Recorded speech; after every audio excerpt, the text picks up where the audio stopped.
तो बच्चों आज के लेक्चर में देखते हैं कि क्या होता है प्रक्षेप्य गति। अगर आप ध्यान से देखें, आपने ऑब्जर्व भी किया होगा। देखो क्या ऑब्जर्व किया होगा, जैसे ये आपका धरातल है, धरातल से आपने कोई गेंद फेंकी तो गेंद कुछ ऐसे गई, ठीक भाई, कुछ इस तरीके का आकार बनाती हुई गई। आपने क्या करा, छत से बॉल फेंकी, ये छत है आपकी, छत से बॉल फेंकी इस दिशा में तो ये कुछ ऐसा आकार बना के गई। आपने क्या करा, आपने छत से ऐसे दिशा में बॉल फेंकी तो ये कुछ ऐसा शेप लेती हुई गई। तो आपको देखने मिल रहा है यार शेप कुछ कुछ ना सेम सी आ रही है। ये शेप कुछ कुछ, थोड़ा सा इसको चेंज कर देता हूं, ये कुछ इस तरीके से सेम सी आ रही है। इस पाथ को पैराबोलिक या हिंदी में परवलय, परवलय बेटा मैंने मूलभूत गणित की अवधारणा में पढ़ाया है या बेसिक मैथमेटिक्स में पढ़ाया, आप देख सकते हो। तो एक जैसा पाथ है। तो जब किसी वस्तु को गुरुत्व के अधीन फेंका जाता है, यानी कि केवल गुरुत्वाकर्षण के बल के अधीन फेंका जाता है, तो इस प्रकार की गति को प्रक्षेप्य गति कहते हैं। जिस पिंड को फेंका जाता है उसे कहते हैं प्रक्षेप्य, और उसकी गति को प्रक्षेप्य गति कहते हैं। तो आइए इसकी परिभाषा को लिख लेते हैं। मैं इसे रब कर देता हूं, फिर लिखता हूं। तो बच्चों क्या है, देखो प्रक्षेप्य गति की परिभाषा, प्रक्षेप्य गति। तो बच्चों जिस वस्तु को फेंका जाता है उसको बोलते हैं प्रक्षेप्य, प्रोजेक्टाइल मोशन इंग्लिश में बोलते हैं। तो जब कोई वस्तु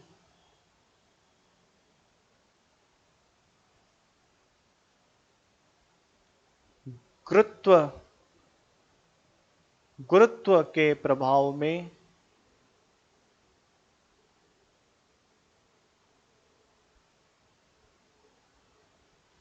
द्विविमीय गति करती है,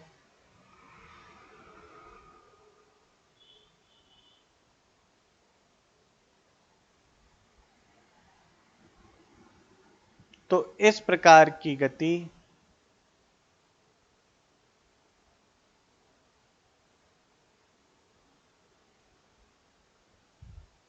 प्रक्षेप्य गति कहलाती है।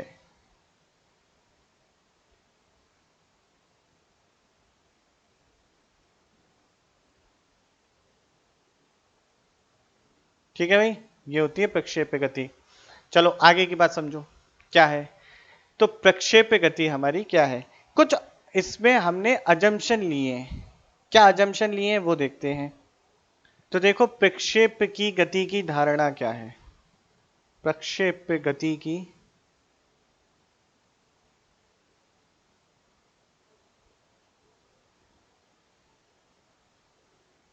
धारणा क्या है, अजम्पशन ऑफ प्रोजेक्टाइल मोशन क्या है। सबसे पहले हमने ये माना है, देखो अभी हम बहुत ज्यादा दूरी की बात नहीं कर रहे हैं, हम नहीं कह रहे कि वस्तु बहुत दूर फेंकी गई है, नहीं, हम इतने के बाद हम छोटी दूरी की बात कर रहे हैं। तो पहली मानिए कि पृथ्वी की सतह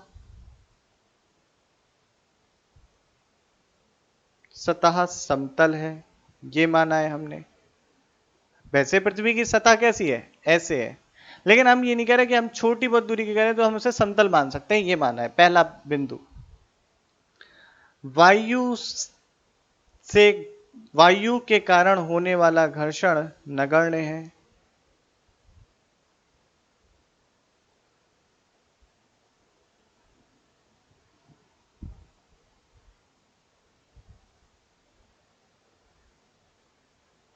ठीक है भाई, ये हो गया।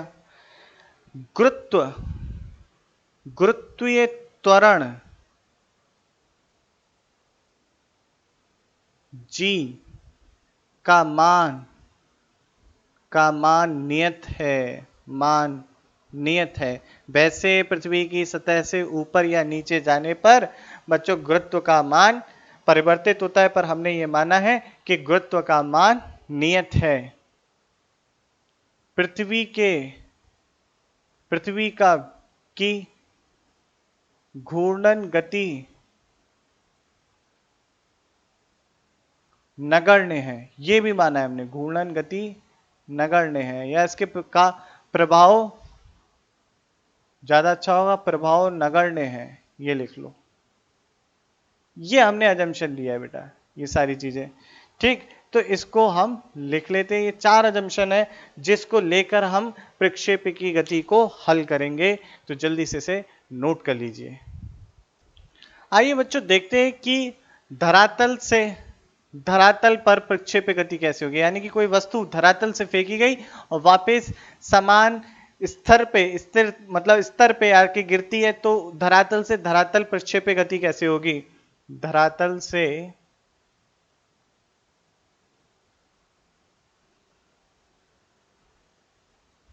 धरातल प्रक्षेप गति कैसी होगी, ये देखना चाहते हैं। धरातल से धरातल प्रक्षेप गति, तो देखो कोई ये अपना ना हमने यहां से फेंक रहे हैं, ये मूल बिंदु है, वो इसके जो निर्देशांक होंगे बच्चों 0,0 है, यहां से वस्तु फेंक रहे हैं हम कुछ इस तरीके से। ये वस्तु परवलय पथ बनाती हुई ऐसे जा रही है। तो इस वस्तु को हमने फेंका, थोड़ी सी सीधी नहीं है, इसको सीधा कर देता हूं, एक सेकेंड।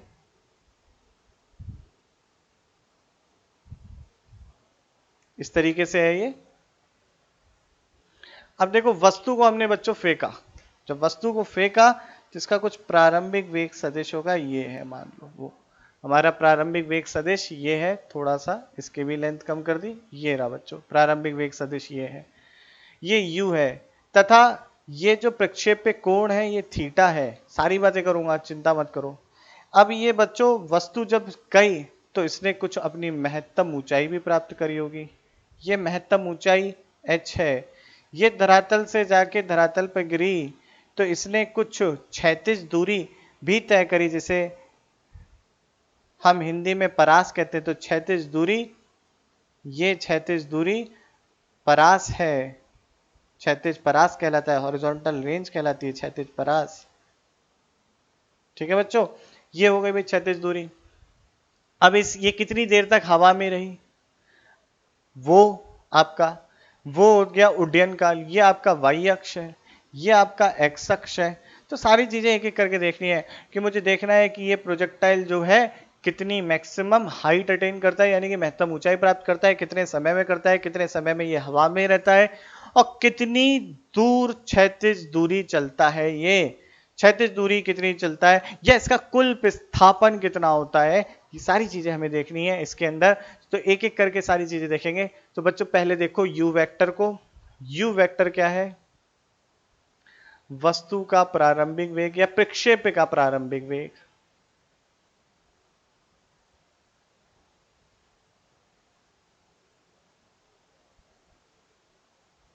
ठीक, थीटा क्या है, प्रक्षेप कोण, जिसे प्रक्षेप कोण जिसे बेटा क्या कहते हैं, एंगल ऑफ प्रोजेक्शन।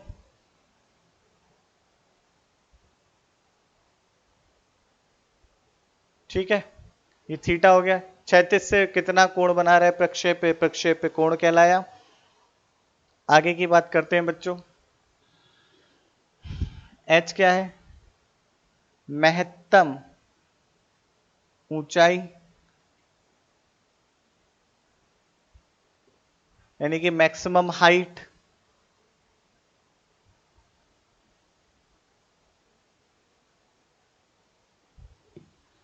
r क्या है, क्षैतिज परास, ये हो गया क्षैतिज परास। अब अगर मैं इस बिंदु के निर्देशांक लिखना चाहूंगा तो क्या लिखूंगा, देखो ध्यान से। चलो इसको अभी बाद में लिखूंगा, आप लोगों को प्रूफ करा के। इसके क्या लिख सकता हूं, ये तो लिखा जा सकता है r,0, इसको मैं बाद में प्रूफ करा के लिखाऊंगा। अब u वेक्टर को देखो आप, u वेक्टर को हम कुछ इस तरीके से बना सकते हैं। u वेक्टर, ये रहा u वेक्टर, ये u है इस तरीके से, ये कोण थीटा है आपका, ये u cos थीटा आ गया, ये आपका u sin थीटा आ गया। तो ux यानी कि वेग का क्षैतिज घटक कितना हुआ, वो हो गया u cos थीटा। uy यानी कि वेग का ऊर्ध्व घटक कितना हो गया, u sin थीटा। ये हो गया भाई। चलो भाई सारी बात समझ ली। अब बच्चों वस्तु पे जो बल लग रहा है मान लो वस्तु यहाँ पे है, तो इस पे बल क्या लग रहा है? बल लग रहा है धरती माता लगा रही है, यानी कि गुरुत्व का लग रहा है, जो कि सीधे वाई अक्ष के अनुदिश होता है, तो जी इसकी वजह से त्वरण होगा।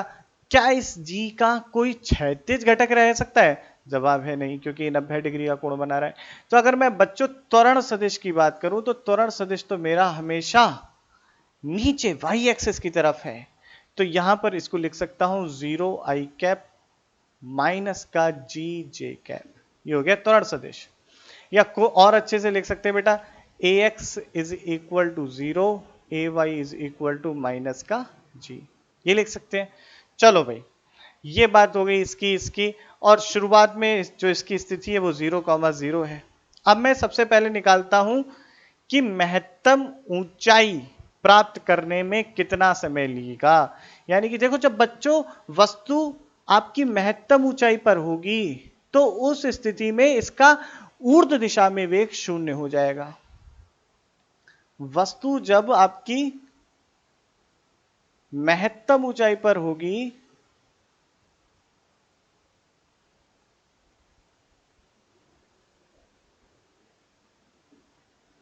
तब इसका वी वाई 0 हो जाएगा। अगर 0 नहीं होगा तो ये और ऊपर जाती, तो ऊंचाई महत्तम नहीं रहती। तो भाई इतना बात हमें समझ में आई। तो पहला देखते हैं टी एच। टी एच क्या है? वस्तु द्वारा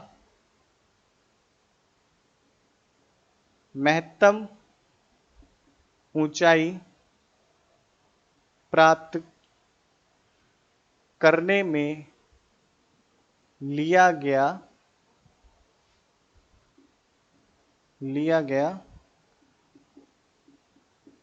समय।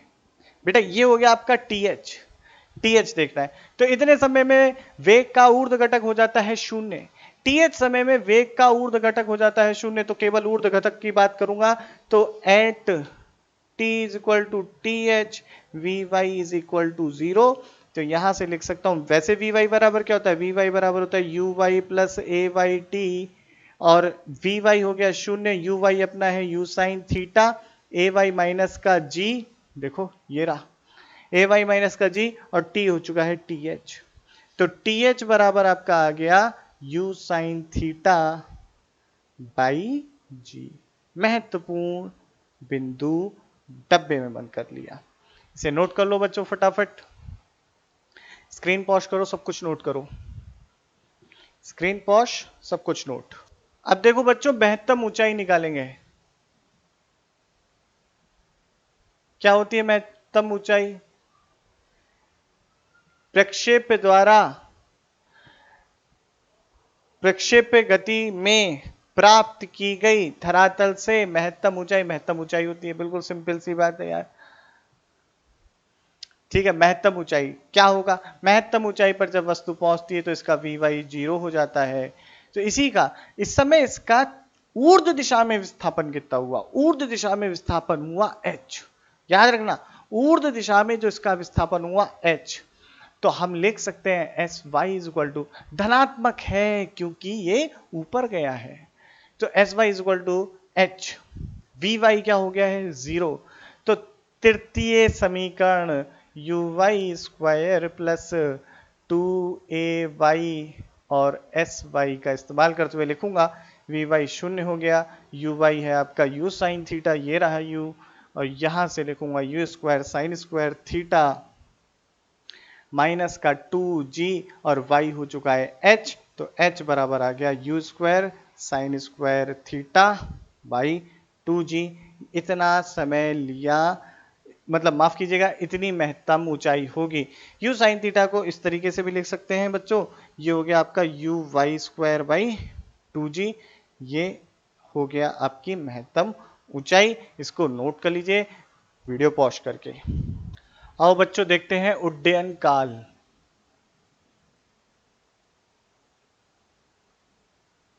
उड्डयन काल, जिसे बेटा इंग्लिश में बोलते हैं टाइम ऑफ फ्लाइट,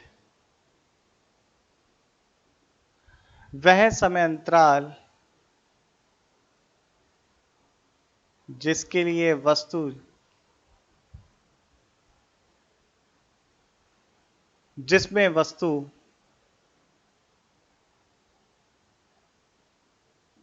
हवा में रहती है, वह अधिकतम, लिख लीजिएगा, माफ कीजिएगा बच्चों, वह अधिकतम समय अंतराल,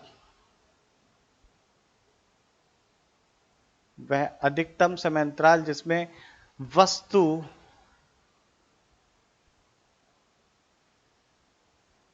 हवा में रहती है,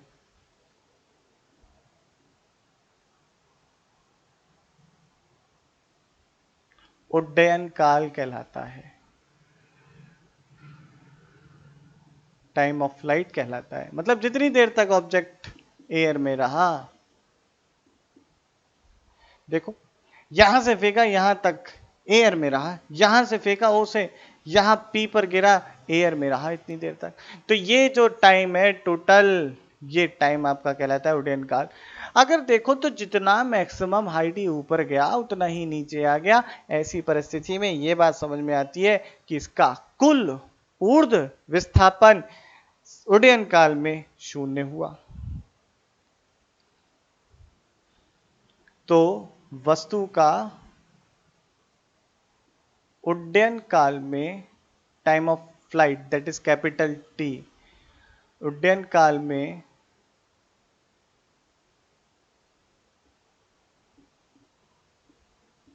ऊर्ध्व विस्थापन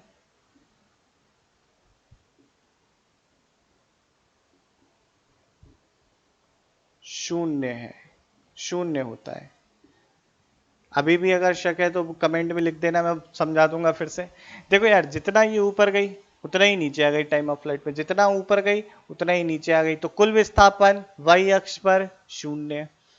तो बेटा हम लिखेंगे S Y is equal to U Y T plus 1/2 A Y T square.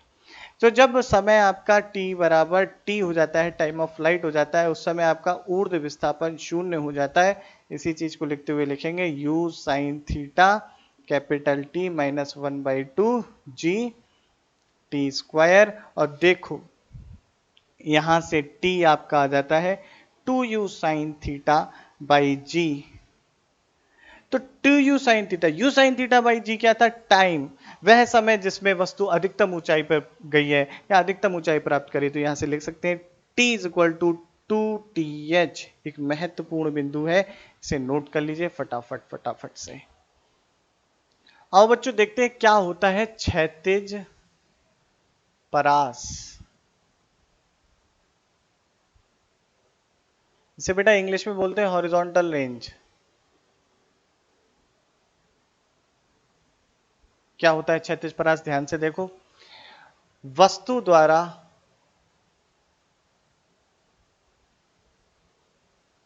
उड्डयन काल में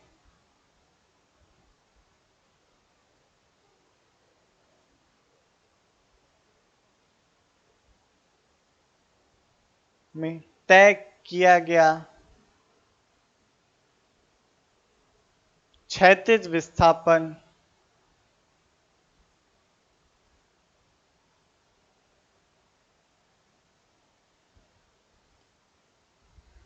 क्षैतिज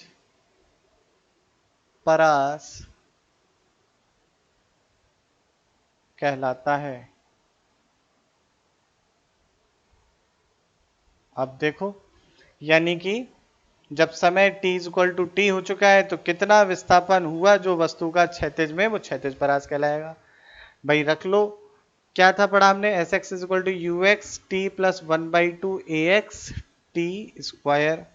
अब भाई ए एक्स की वैल्यू तो 0 है, क्षैतिज दिशा में कोई घटक नहीं है त्वरण का, तो फिर ये S X is equal to हो जाएगा यू एक्स इंटू टी। अगर मैं बात करूं t is equal to capital T यानी कि टाइम ऑफ फ्लाइट की, जो कि कितना आया है 2u साइन थीटा बाई जी, तब क्या होगा?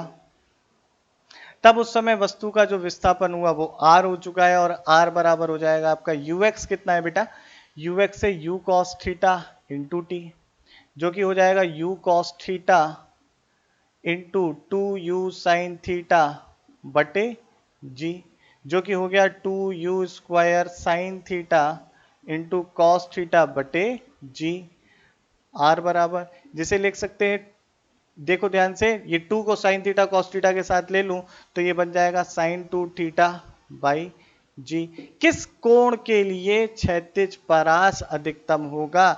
क्षैतिज परास अधिकतम तब होगा जब साइन 2 थीटा, तो हम लिख लेते हैं अधिकतम क्षैतिज परास, अधिकतम क्षैतिज परास, जो कि बेटा आपका होता है मैक्सिमम हॉरिजॉन्टल रेंज। तो कब होगा ये मैक्सिमम? जब साइन 2 थीटा बराबर 1 होगा, और वो कब होगा? जब 2 थीटा 90 होगा, और जब थीटा 45 होगा। तो थीटा का मान जब बच्चों 45 होगा तो ये क्षैतिज परास मैक्सिमम अधिकतम होगा, और वो अधिकतम क्षैतिज परास कितना होगा? तो वो होगा u²/g। इसको नोट कर लो, डब्बे में बंद कर लो। तो बच्चों जल्दी से स्क्रीन पॉज करो और सारा का सारा नोट करो पहले। आई होप आप लोगों ने नोट कर लिया होगा। तो बच्चों ये था आपका प्रक्षेप गति पूरी की पूरी। अभी इसमें बहुत सारे पॉइंट्स हैं, बहुत इंपॉर्टेंट पॉइंट्स हैं।